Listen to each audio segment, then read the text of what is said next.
Oi, eu sou Yasmin e esse é o podcast Sobreviver, onde eu bato papo com psicólogos e o cenário dele é onde a psicologia acontece.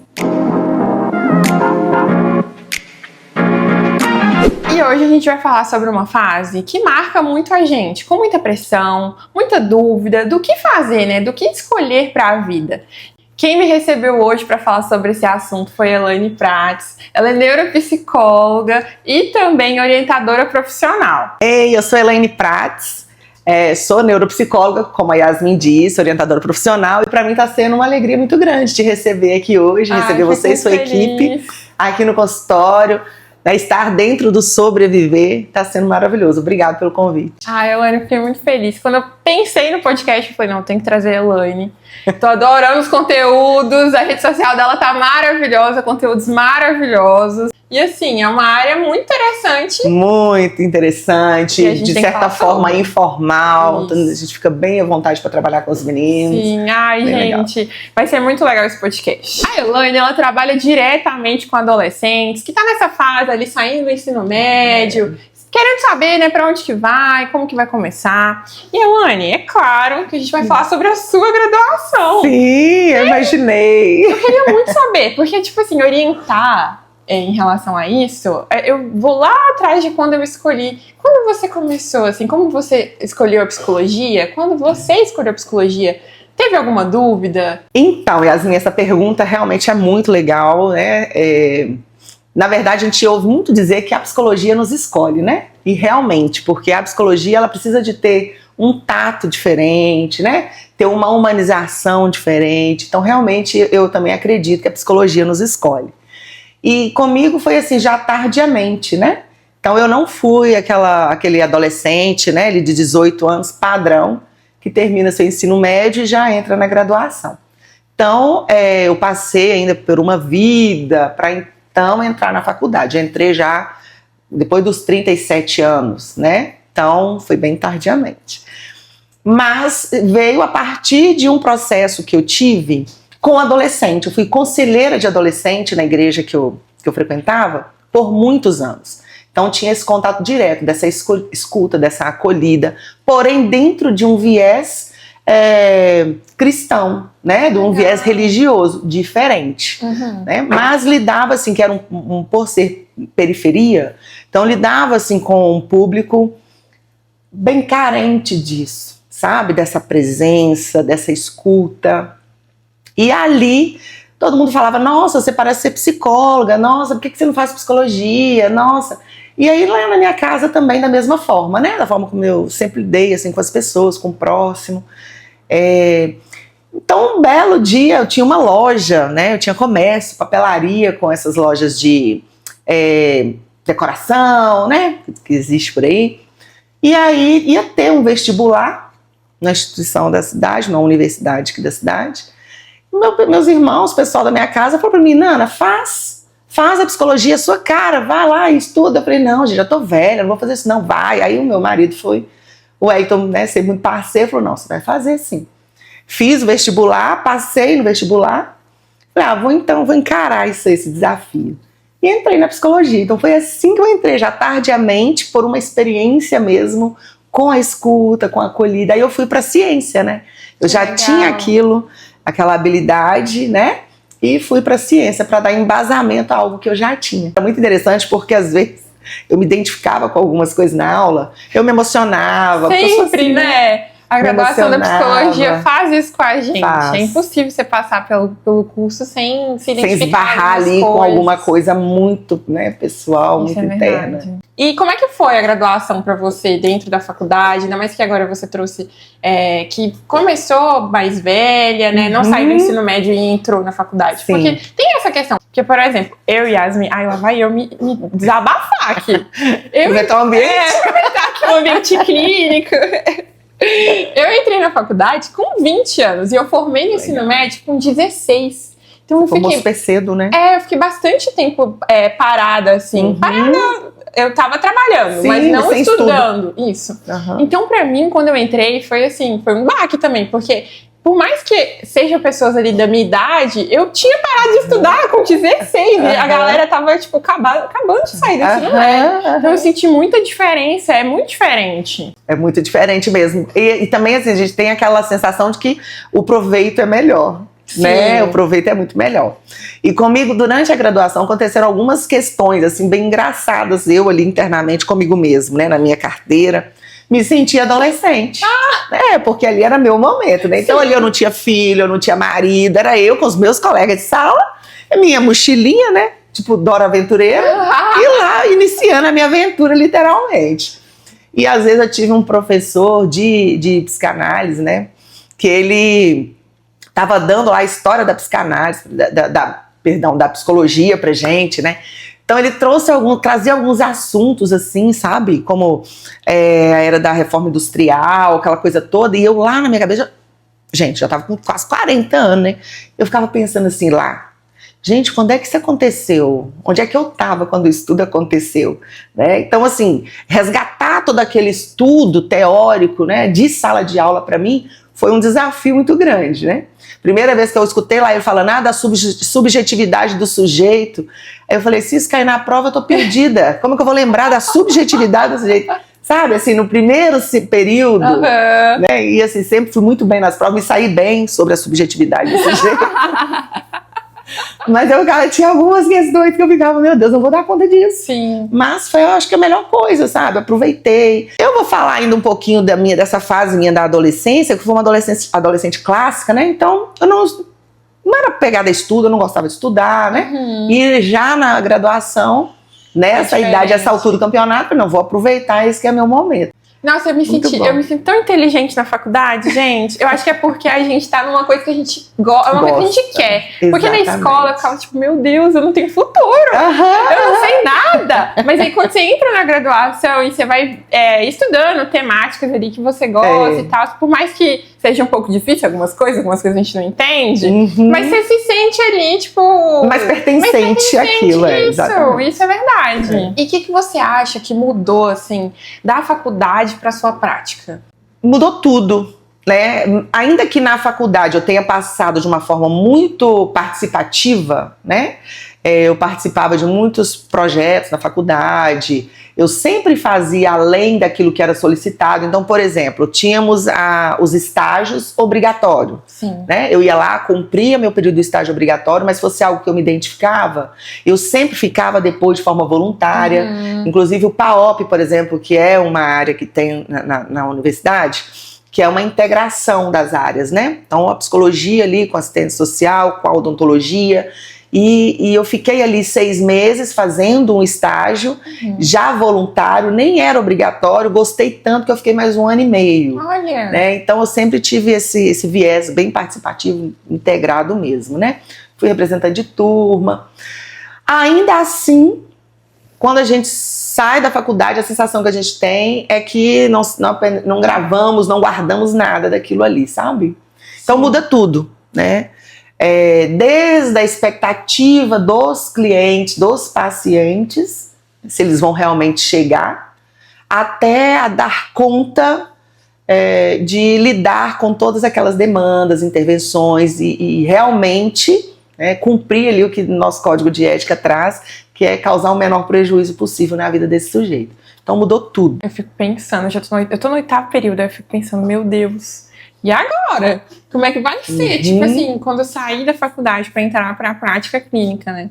E é por isso que as pessoas sempre falam da supervisão, né? É importantíssimo. Só um detalhe dessa questão da saída, Yasmin, da faculdade é o seguinte: quando nós saímos da faculdade, nós saímos extremamente empolgados, né? Eu costumo até brincar com os meninos na sala de aula que é pilhados mesmo, assim, querendo atender e querendo dar conta, né? E a insegurança dessa chegada do paciente, às vezes, causa uma certa angústia pra gente, tá?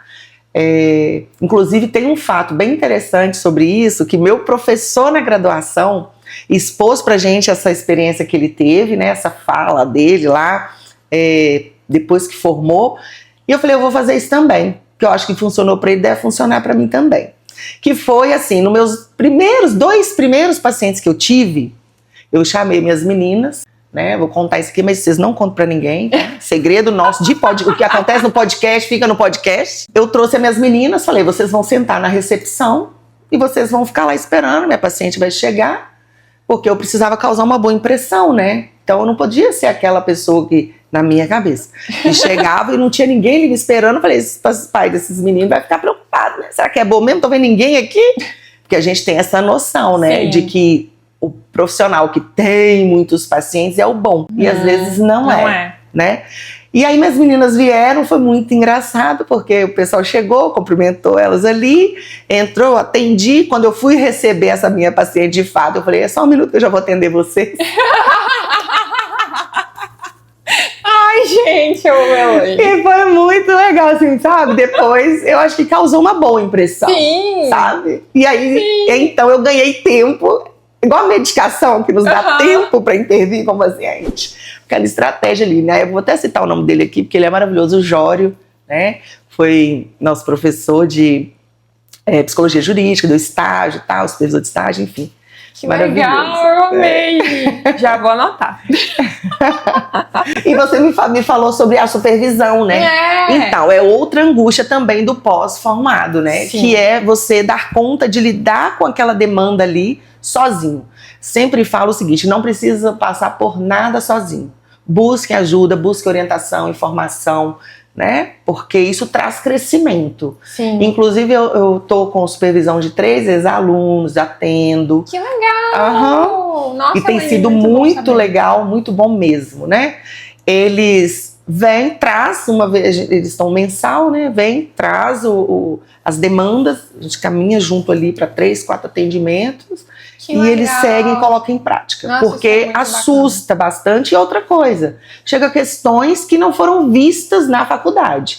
Vai lembrar que a faculdade é o norte, né, Yasmin? Então não dá tempo de nós abarcarmos tudo ali. Né? Nós damos o norte para o aluno buscar a extra classe. Sim. Se isso acontece, ótimo, são esses alunos que às vezes voam ali, sabe? Mas às vezes busca, mas ainda tem aquela insegurança, aquele receio de falhar.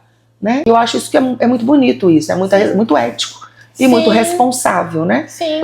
Então é extremamente importante para a vida do outro. Porque não é só sobre ser o psicólogo, mas é sobre o outro que você cuidar da dor de alguém, né? Sim. Eu quero saber algo que você aprendeu só na prática, assim. Igual você comentou, às vezes dentro da faculdade a gente não vai ver algumas coisas, mas quando a gente sai, na prática a gente vê e fala, nossa, eu vou ter que aprender a lidar com isso aqui, vou ter que aprender a manejar isso aqui. O que foi que você aprendeu assim, só na hora do... Menina, só na prática mesmo? Eu acredito que foi moldar ali, né, essa escuta humanizada. Nós escutamos isso desde o início. Sim. Né, dessa escutativa. Sim. Mas, na hora que você chega, o estágio da faculdade, ele é muito breve. Muito, eu também acho. Muito breve, tem uma dificuldade, às vezes, também até para dar uma sequência nesse estágio ali, isso é muito comum, né? Falho ali, né? Inclusive no próprio consultório, da falta do paciente, de não ir, não dar sequência, abandonar, isso é muito comum. Né? Então, foi na prática mesmo, depois de formada, que aí tinha uma sequência, né, mais intensa, foi um desafio assim mesmo para moldar. Porque às vezes a gente confunde essa empatia com o de fato estar ali naquele lugar e querer resolver por ele. Sim. E não é. Essa empatia a gente precisa exatamente para não julgar, né? Para não dar a nossa opinião, entender que é dele, que é sobre ele. Pra saber acolher ali, né? Então isso foi assim um desafio. E outra coisa, lidar com a gestão, né, gente, de agenda, porque... Nossa, sim! Eu falei isso no podcast da Lídia, que a gente não tem isso na faculdade, né? O burocrático, clínico ali, a questão, tipo assim, como que eu vou manejar o burocrático da clínica, né? Se eu fosse ter uma clínica, ou qualquer outra coisa, tipo, talvez uma matéria de gestão, não sei, algo exatamente. Assim, tipo... Essa prática aí, então, pega muito, sabe? A teoria que eu consigo falando, por exemplo, inclusive dentro da minha área mesmo, da minha disciplina, então acho que casa bastante, sabe? Surge espaço. Eu vou falando sobre isso também. Sim, é interessante. É importante demais. A gente sai totalmente leigo, às vezes sai pensando que tem que atender 10 pacientes num dia, né? E aí onde fica a sua saúde mental, Sim. o seu cuidado consigo Sai mesmo. com muita expectativa, né? Então essa gestão, assim, a gente precisa ter cuidado. Sobre a sua área, Elaine, o que te levou a escolher a orientação profissional? Você trouxe aí pra gente que antes de entrar na faculdade, já fazia alguns aconselhamentos a adolescentes, mas o que te fez escolher de fato, assim, que te fez? Porque assim, na faculdade é apresentado muitas coisas pra gente. Sim. Tanto que, igual, eu entrei e eu falei, nossa, eu quero muito atuar com crianças. Agora eu tô terminando, eu tô tipo, será mesmo que eu quero criança? Então, apresenta tanta coisa pra gente que, pra definir algo assim, que lá atrás já estava, tipo, já tava na sua história, ele já tava com você. Então, tem algo aí, eu quero saber. Tem algo aí, de verdade. O que acontece? Experiência, né? Experiência mesmo assim, vivida. Só que não comigo. Lembra que eu falei que eu não fui uma adolescente, eu fui uma adolescente clássica? Sim. O que nós entendemos por adolescente clássico? Aquele adolescente que, né? Espera-se que já não vai gostar de estudar, que vai ter preguiça de ir pra escola, não vai ter compromisso, que vai sair, que vai gostar de balada, essas coisas todas. E eu fui isso. E aí, na maternidade, acompanhando as minhas meninas, eu fui sempre muito próxima das minhas meninas, então eu acompanhava, quando elas entraram, a Manu entrou ali no ensino médio, ela já começou a trazer uma questão assim, já de escolha. Na verdade, isso vem até antes um pouco, né? Ela já trazia isso antes, eu quero ser isso quando eu crescer, eu quero ser aquilo quando eu crescer, né? E aí, o que acontece? Fui sempre acompanhava e incentivava a área que ela ia trazendo pra gente, sempre incentivava. Porém, ainda parecia que era pouco, sabe? Parecia que era pouco. Chegou a Gabi, a mesma coisa, a mesma angústia. Aí eu pensava assim, tanto sofrimento, né? Como eu não tinha tido isso, porque eu não tinha perspectiva de fazer faculdade, não fiz faculdade na época, eu falei assim, que sofrimento é esse, gente? Pra que tanto sofrimento, tanta angústia? Né? Que pressão é essa? Ninguém tá exigindo tanto assim, né? Mas por quê? Era uma relação diferente ali. Fora, socialmente falando, na escola, existe isso, né? Essa cobrança, já essa expectativa. Então, eu falei assim, vou ter que dar uma ajudada. E depois, ela já na adolescência, com os amigos, né? Que sempre minha casa foi muito frequentada pelos os amigos delas e tal. Eu escutava muitas histórias, né? Sempre pude conversar muito com eles. E a angústia era a mesma.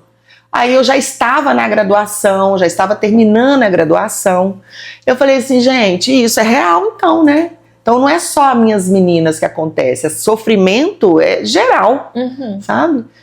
E aí dentro da graduação ainda, no 7º período, quando eu fui fazer a minha primeira pós, logo quando o meu projeto dessa pós já foi com a orientação, já utilizando a minha abordagem, que eu fiz a minha primeira pós dentro da minha abordagem, né, que é a terapia cognitivo-comportamental. Dentro dela eu já fiz o meu projeto TCC, para finalizar, voltado para a orientação profissional. A partir dali do 7º período da graduação, já me apaixonei, já me dediquei e já comecei a atuar. Foquei. E tá aqui agora. Porque infelizmente o orientador profissional não tem que ser necessariamente, né, não tinha que ser necessariamente um psicólogo, agora isso já mudou, né, porque o ideal é isso mesmo. E surgiu aí a orientação de fato na minha vida. Eu amei. Eu sinto que existe realmente uma pressão muito grande para essas escolhas. Eu sofri essa pressão. Eu tinha uma amiga que ela me zoava muito. Ela falava assim, toda hora você quer uma profissão diferente? Você não sabe o que você quer? E por que acontece essa ansiedade? Por que ela existe? Por que ela vem? Tão grande assim, né? É porque o que acontece? Espera-se socialmente, isso é muito mais social, sabe? Sim. Do que qualquer outra coisa. Socialmente, espera-se que o aluno termina o ensino médio, o 3º ano ali, né, o terceirão, e já entre para uma faculdade, para uma graduação.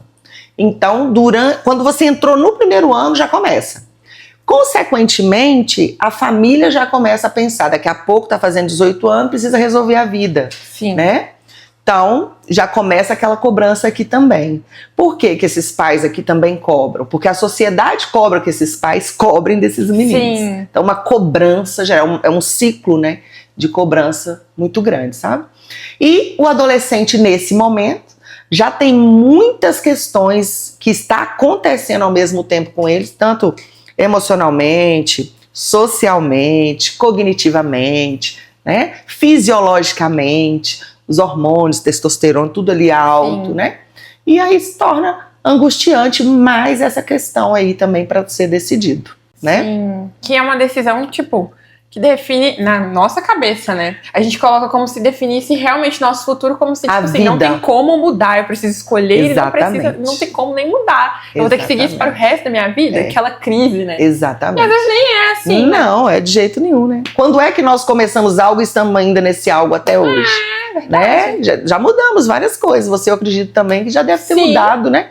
De emprego, de trabalho, de gosto de roupa, de aquilo. Então, nada é assim determinante, né? E inclusive a profissão, né? A gente vai, Paulo Freire fala que nós somos seres em constante transformação. Então, nós estamos sendo mudados, ressignificados, moldados em todo o tempo, né? Chega a fase da nossa vida que aquele eu já não faz mais sentido. Então, esse é o momento, tanto é que eu trabalho também com a transição de carreira, bem em menor intensidade, né, do que a orientação, porque eu nem divulgo, né, é só quando alguém pergunta. E assim, é super, super bacana quando a gente vê assim, o adulto entender e falar assim, não, esse ciclo já encerrei, né, eu preciso encontrar algo novo agora para fazer sentido de novo. Sim. E o adolescente, coitado, os jovens ficam lá, nossas crias, os meninos da gente, sofrendo com isso aí, a gente projetando, né? Às vezes também, eu falo do projetar aqui, vou até completar, que às vezes também existe muito isso dentro de nós pais, né? Quando nós não conseguimos alcançar algo, nós queremos projetar esse algo sobre esses meninos. Então colocamos ali uma responsabilidade sobre eles, como se eles fossem a extensão da gente. Sim. E você acredita que isso eu trabalho na orientação profissional? Eu acredito. Muito, principalmente a depender dessa dinâmica familiar, Sim. sabe? Eu trago esses pais, quando existe isso, eu trago esses pais, a gente faz sessão juntos aqui, coletivo.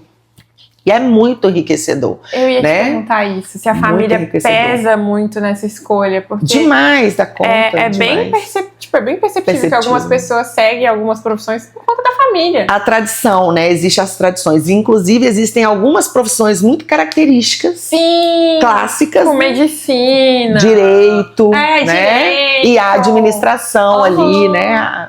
Isso aí. Então, se a família os pais, a tendência é que eles queiram também passar esse legado para os filhos. Sim. E quando esses filhos não querem isso, é que há o sofrimento e a angústia, né? Sim. Porque os pais se decepcionam, eles não querem ver essa decepção ali dos pais, então vira aquele impasse. E o filho quer suprir também, porque não quer a sentir aquela tipo como se fosse uma rejeição. Exatamente. Mas que não é uma rejeição, é como se fosse uma recompensa. Isso. Eu vou suprir esse desejo que eu vou ser amado, vou ser respeitado. Nossa, é muito frustrante. Demais. E pensa, na adolescência tem que viver com tudo isso, né? Sim. Então, assim, eu sou apaixonada com adolescente. Eu não gosto que chama adolescente de aborrecente. Já falo aqui, tá? Não são aborrecentes, eles estão numa fase de sofrimento gigante. Eu ia perguntar sobre isso. Se o adolescente ele tem essa maturidade para tomar uma decisão assim? Então, essa pergunta é bem gostosa. Vamos ver aqui o que é a neurociência, que eu utilizo muito a neurociência dentro da orientação profissional. Sim. É bem interessante o meu processo, porque ele é um processo ali, uma estrutura da neuropsicologia, né?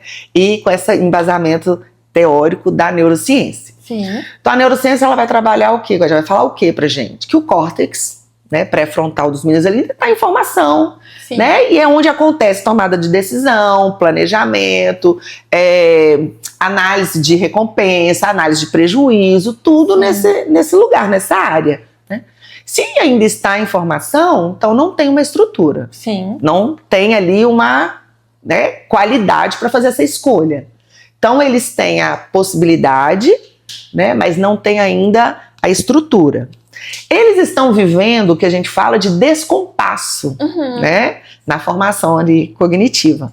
E aí, por que descompasso? Porque desenvolve-se primeiro a emoção, para depois amadurecer ali, né, se formar a razão, a maturidade, né? Sim. Então, eles ficam oscilando. Nesse momento, eles fazerem a escolha sozinhos é muito mais pela emoção. Então a neurociência fala pra gente o seguinte, que eles têm a condição de fazer, eles podem fazer, né, porque tem essa liberdade para escolher, mas não tem ainda a habilidade necessária para que seja feito. Então, a orientação profissional entra nisso aí. Nós vamos trabalhar essa direção, essa habilidade com ele. Né? Nós vamos equilibrar isso aí. O desejo que ele está tendo, né? Para que seja feito de forma responsável. Que legal, e não somente pela emoção. Porque lembra que a emoção está desenvolvida primeiro? A área que né? Aguçada. Aguçada. Então, a gente vai trabalhar isso aí. Que legal, gente. Né? Aula de neurociência com a mãe, gente. Amei. Não sei o que fazer da vida é uma frase muito clássica, né? A gente sempre escuta isso, eu já falei isso várias vezes, a gente fica perdido, né? A gente não sabe o que vai fazer. E o que tá por trás desse não sei? É o medo de errar? Já respondeu. É o medo de errar? É isso? É o medo de... Lembra que nós falamos um pouco antes sobre as expectativas que são projetadas ali sobre esses meninos? Sim. Então, quando eles falam... Lembra que nós falamos também a respeito dessa formação, que a emoção se forma primeiro ali, né, no córtex pré-frontal, depois a razão. Então, o que acontece? Eles querem muita coisa, eles têm muitos planejamentos, muitos sonhos, e na grande maioria das vezes isso não condiz com aquilo que está sendo projetado sobre eles. Sim. As expectativas que os pais lançam sobre eles, né? Então, eles têm medo de errar, de falhar, eles têm medo de decepcionar. E quando eles falam assim, eu não sei o que eu vou fazer da vida, na verdade, eles estão muito mais dizendo pra gente assim, ó, nossa, eu quero tanta coisa, mas eu não sei por onde começar. Sim. Né? Então tá muito mais voltado para essa impulsividade no desejo de realizar. Né? Por isso o adolescente, tudo que faz é muito intenso. Inclusive, abro aqui um adendo para falar até sobre as questões comportamentais ali inadequados, comportamentos inadequados. Adolescente, ele é intenso, né? Porque ele ainda não tem ainda controle inibitório totalmente. Ali, né? Aquela regulação emocional ainda está. E sabe, Yasmin, quando é que isso aí vai ficar plenamente completo ali com esses meninos? Entre os 20 e os 25 anos. Nossa. Né? Então, eu me identifico. Nossa, eu era uma adolescente muito... né? Muito. Pois é. Eu pensava, eu devo ser bipolar, não sei. Eu não tinha controle das minhas emoções. Eu chorava muito, eu gritava muito, era muita coisa, era pai e mãe em cima. Exatamente. E aí parece que depois chega uma fase você fala, nossa, eu olho pra trás, nem me reconheço, nem parece a mesma pessoa. Que loucura! Sim. Ser adolescente é muito. Não é difícil, é desgastante. É uma fase engraçada. E sofrida. Assim, né? Além da pressão da família, igual você falou, tem a pressão social também, na escola. E essa comparação com os amigos, você acha que atrapalha muito? Nossa, muito. Ninguém gosta de comparar, né? Ninguém gosta de ser comparado com outro, né? Inclusive, uma das barreiras na relação entre pais e filhos em casa, na adolescência, na pré-adolescência, é essa comparação. Até hoje você não fez isso, fulano já fez, olha lá. Fulano estuda tanto tempo, fulano já está fazendo isso, fulano já está fazendo aquilo. Sim. Né? Então isso aí é uma barreira muito grande. Sim. Traz um fechamento para esses adolescentes, sabe? E eles ficam assim, sabe? Nesse retraimento, né? Por isso. Então a comparação nunca é legal. E aí vamos entender o porquê que não é legal. Porque cada pessoa tem o seu tempo, cada pessoa tem a sua subjetividade, né? Cada pessoa tem o seu jeitinho único e especial de ser. Então, não é legal de jeito nenhum. Afasta mesmo. Essa comparação é dolorida, né? Demais. Eles se sentem inferiores, eles se sentem, sabe? Eu já recebi... Em vez de motivar, acaba desmotivando. Exatamente. Eu já recebi paciente, por exemplo, adolescente, que uma das queixas principais era a comparação principalmente entre irmãos, né? Nossa, então, assim, é muito, muito complicado. É bem sofrido. E agora com as redes sociais também, é impossível não se comparar dentro da rede social. A gente fica acompanhando muitas pessoas, tipo, progredindo, fica vivendo umas realidades, assim, tão distantes, virtuais, né? E que a gente assiste que não é e fala. Ainda mais pra adolescente, que, igual você falou, não tá ainda com essa questão de... Tá em descompasso, né? Não tem essa noção de que aquilo ali é uma coisa diferente da sua realidade, que às vezes não dá, às vezes não tem como, fica se comparando.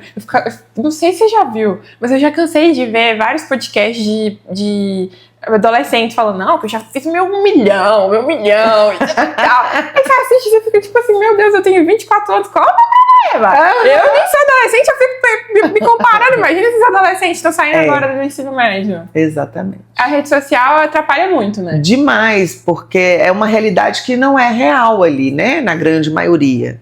Inclusive para quem está ali fazendo também, né? Muitas pessoas têm a realidade ali, que é de fato tá falando aquilo que eles estão vivenciando, né? Sim. Mas existem alguns também, uma grande maioria, que a vida que leva ali na rede social não é a mesma que leva no particular, né? Na realidade. E não outra coisa, comparar, né? não adianta. A forma como tudo é apresentado na internet é muito romantizado. Né? Então vamos imaginar aqui, já que nós estamos falando da orientação, a medicina, o fazer medicina, né? Vem o que? A síndrome que eles falam do jaleco branco, que é o sonho, o desejo de usar o jaleco branco, de ter ali o status do médico, né? De ter o dinheiro que às vezes vê uma grande maioria dos médicos tendo. Mas o que vem por trás disso? Para entrar na faculdade, 4, 5 anos de estudo e dedicação, na grande maioria. Porque aquele adolescente jovem que passa da primeira vez, ele não entra como parâmetro, porque ele é fora da curva, né? Então nós vamos pegar a população geral, né? 3, 4 anos de cursinho preparatório, né? O que já é frustrante para os meninos. Por quê? Porque dentro do próprio cursinho, quem tá lá é fracassado, né? Quem tá lá não tá para poder aperfeiçoar e entrar, não. Se você já tá fazendo 2º e 3º ano de cursinho, nossa, como assim? Até hoje você não conseguiu? Ok, entrou. Aí vem a graduação, né? São 6 anos de faculdade, 2 anos de residência e mais a especialização que vai fazer, a depender da área. Só já vai uns 10 anos de estudo. Né? E aí vamos alcançar o dinheiro que tem como parâmetro de expectativa de futuro de alguns médicos conhecidos, né? Da própria família. Rotina de trabalho intenso, plantões. Porque se nós pegarmos, eu trabalho isso com os meninos também, a desmistificação, sabe? Dessa romantização de todas as áreas, tá? Vamos pegar aí o salário teto, né? De um médico da rede pública. Se eu não me engano, hoje está nos R$8.000. Você acredita? Só que o que faz esse médico ter mais do que isso? São os plantões que eles vão fazer. As horas a fio de trabalho. Trabalhar demais. Exatamente. Da mesma forma, o advogado, que é uma outra área muito clássica, né? Família de advogado quer que os filhos também sejam advogados. É o número de processos que eles vão pegando, horas de trabalho que vai sendo necessário, até conseguir pegar ali um processo que tem um retorno muito grande. Então, a rede social traz como se fosse tudo muito simples, tudo muito fácil. E outra, eu estava assistindo um podcast com a doutora Ana Beatriz, e ela é psiquiatra, ela estava falando sobre a galera medicina de agora, né? E ela falou uma coisa que é muito verdade. Às vezes a pessoa não pensa também que ela vai estar entrando em contato com gente. E que ela tem que saber lidar com essa gente. E que não é só simplesmente, igual você falou, a romantização do jaleco, o salário, o ambiente, a clínica. Não, é muito além disso. É gente. É gente. Você tá lá no posto, tá lá no SAMU, tá lá nessa... lidando diretamente com a crítica, com o crítico, né, na verdade. E é muito, às vezes, não é pensado isso, né? E quando se sai da faculdade, né, é isso que vai encontrar. Até estabilizar, até ter um nome, até ter uma estabilidade. Então...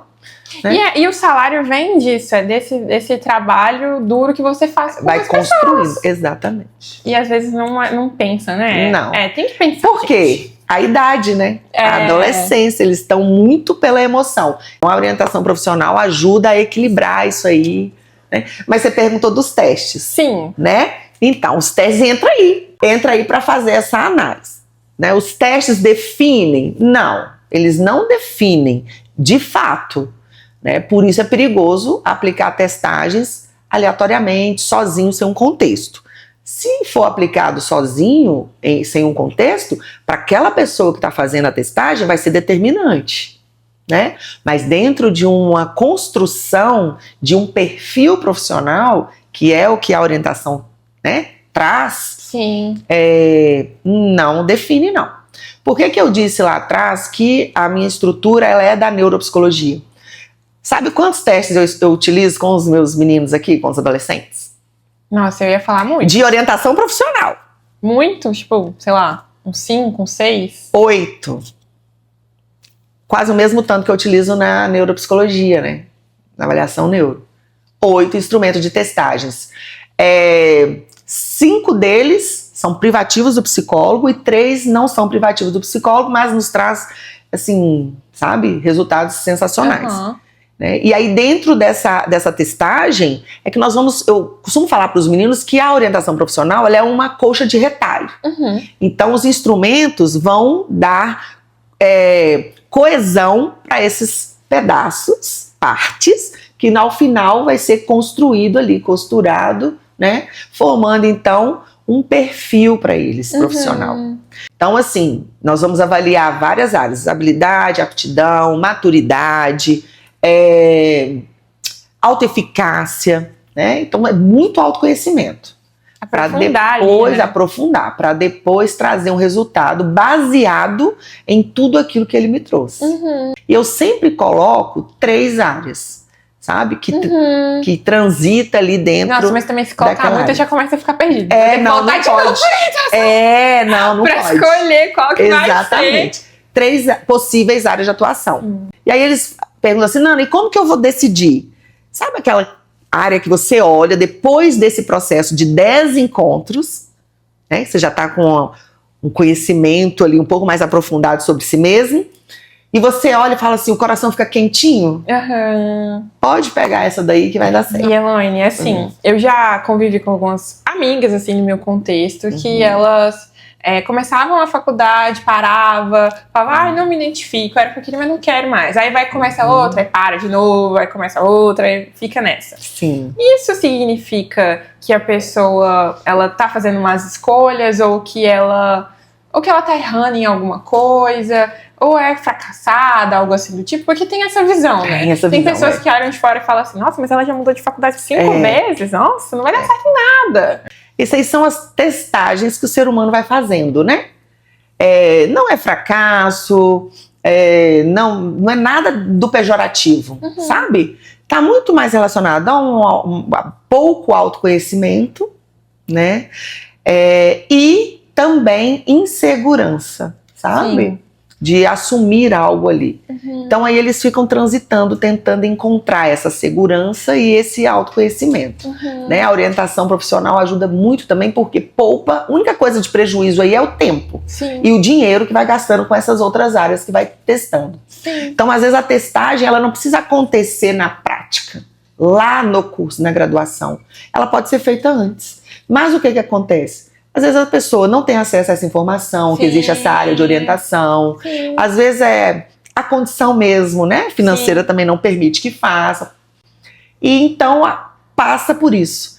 A condição financeira não permite que faça, mas depois vai ter que pagar as mensalidades. Da faculdade, então tem que ter essa... Uma coisa acaba compensando a outra. Então é legal esse diálogo. Quando a pessoa percebe isso, que ela iniciou e não está gostando, entrou no segundo e também não está identificando, é muito importante que converse com esses pais, né, busque ajuda para que consiga se decidir, sabe? Sim. Para não ter esse tempo perdido ali. Sim. Entendeu? E outra coisa. E financeiro também, né? E financeiro também, claro. Lembrando que não necessariamente tem que terminar aos 18, 19 anos e já ingressar aí nessa faculdade, sabe? Sim. Então muitos pais ficam com medo de passar esse tempo, o filho desanimar e tal, se perder. Entra, acaba acontecendo isso. E sai, volta, e volta. Nossa, exatamente. Sim. E quando que tem que procurar orientação profissional? Quando eu olho e percebo e falo assim, nossa, eu preciso. Assim, fica até um pouco claro, né? Tipo, quando você tá nesse sofrimento, já é a hora de você procurar orientação profissional. Mas quando de fato, assim, um pai, uma mãe, um adolescente tem que procurar. Normalmente não é os adolescentes, não são, né? Os adolescentes que buscam. São os pais, observando aí esse sofrimento. Porém, quando tem aquele adolescente que é muito retraído, né, contido, que não tem tanta abertura com esses pais, esse sofrimento passa despercebido, pode ser que aconteça isso que você trouxe aí, esse relato, né, vai ciclando ali, né, transitando ali nas áreas. Mas percebeu que o filho está angustiado, está em dúvida, ou tem 2 ou mais áreas que ele gostaria, que ele tem um forte desejo, né, é interessante que faça essa busca. Não espere chegar na hora, né, de fazer o vestibular. o interessante é fazer antes, ali segundo ano, terceiro ano, para que quando chegue o vestibular, ele já esteja pronto para poder, o Enem, né, que hoje é o Enem. Antes de sair do ensino médio, né? Já tá ali no ensino médio e já começa a buscar orientação. Exatamente. É verdade. Agora mesmo eu tô atendendo tá finalizando, já tá no limbo ali para devolutiva, né? Ele passou na Federal, Direito, né, na Federal, e veio porque não sabia se era isso mesmo que ele tava fazendo, que ele queria fazer, sabe? Aí dentro do processo ele foi entendendo, assim, as falas deles todas voltadas. Que legal. Então já entrou, que a faculdade estava de férias, nós começamos a fazer, a faculdade retornou ainda dentro do processo, ele estava bem mais tranquilo já. Que bom, mais confiante, mais seguro, né? E o que você diria para alguém que está completamente perdido, que precisa de uma orientação profissional? Precisa procurar orientação profissional. Eu gosto sempre de falar que nenhum sofrimento a gente precisa passar sozinho, né? Então é importante lembrar disso, nenhum sofrimento. Nem mesmo pelas coisas que para o outro pareçam ser as mais simples, né? Porque pra gente que está vivenciando, não é. Se está causando sofrimento, não é a mais simples. Então é buscar ajuda, conversar, sabe? Principalmente com os pais. Então é o que eu sempre falo e eu continuo permanecendo nessa linha aí. Não precisa passar essa angústia sozinho. Pode compartilhar e pedir ajuda. Sim, e pais também dê abertura. Dê abertura, claro. Isso é muito necessário. Exatamente. Dá um lugar de fala para esses meninos, né? Sim. Exatamente. Sem invalidar, né? Entender que... Eu trabalho muito isso, né? Que tem essa relação, né, ali, né, de fala com os pais. Inclusive, né, na própria prática mesmo, clínica. Que é importantíssimo. Elaine, agora a gente vai pro Ping Piece, que eu achei muito legal, que você gostou do nome. Demais, achei muito legal. Toda hora eu falo pra todos os convidados. Muito criativo, gente. Criei fontes vozes na minha cabeça. Que nada mais é perguntas rápidas com respostas curtas. Vamos lá? Teoria ou prática? Integração. Olha! Amei! Muito legal. E faz muito sentido, precisa das duas, isso é verdade. E uma palavra que define a sua abordagem? Direção, né? Sim. Que define a sua área? Reconstrução. Olha, amei. E um livro que todo futuro psicólogo tem que ler? Bom, eu gosto muito, né? É um livrinho assim bem, sabe? Que é o Terapias Cognitivas da Depressão. Dá a sensação que vai falar apenas, né, sobre transtornos, né? E não é. Sabe, o pensamento dele ali é de Aaron Beck, né? Eu gosto muito. Então o pensamento dele ali que permeia e estrutura esse livro é mostrando que quando nós ressignificamos a nossa vivência, as nossas experiências, o impacto disso, prejuízo que isso pode nos trazer diminui significativamente, né? Sim. Então direciona de uma forma mais efetiva. Então eu gosto bastante e traz muitas questões também para a própria prática clínica. Traz muita orientação para esse formando ali, sabe? Esse novo profissional. Legal, isso é então, interessante. Fica a dica. E uma palavra para viver? Propósito. Ai, né? Sim, eu amo essa palavra. Eu também amo essa palavra. Uma palavra para sobreviver? Adaptação. Ai, sim. Né? O tempo inteiro nós temos que nos se adaptando àquilo que for surgindo. Verdade. E psicologia é? Transformação. Sim. Impossível entrar no curso de psicologia ou passar por uma psicóloga sem se transformar. Isso é verdade. Se você pudesse voltar para o 8º período, Elaine, o que você diria para você mesma? Para mim mesma? De verdade? Sem querer ser prepotente? Continua no caminho que você tá. Sim. Que vai dar muito bom. Você vai se tornar uma excelente profissional, que é assim que eu me vejo. Sim, depois de muita terapia, né? Uma ótima professora. É, uma ótima professora, né? Eles dizem, né, gente? Obrigada, eu fico grata. Dizem, não é verdade. Eu falaria, permanece, que a construção da minha, sabe? Da minha trajetória foi muito legal. Por isso, o que eu falo sempre para os meninos, coloco no cantinho da prova, a trajetória ela é importante, né? Sim. A saída é importante, a chegada também, mas a trajetória é que faz a diferença, né? Sim, ela é o essencial. Então é como vocês passam, né? Como os meninos passam pelo curso, sabe? Que vai fazer a diferença. E que conselho você daria para... você acabou de dar um conselho, né? Verdade, nem precisa perguntar, mas sigam esse conselho, foquem na trajetória. Na trajetória que fará a diferença. Elaine, muito obrigada. Acabou! Eu amei, acabou! Mas tem presente! Tem! Calma que minha produção vai Gente, lá essa pegar. Yasmin é demais, viu? Olha só uma xícara! Lindo! Você E eu gosta de amo xícara! E a gente vai fazer uma foto também de Polaroid. Ai, que linda, gente! Vai eu amo. ficar pra você. Muito chique. Sério?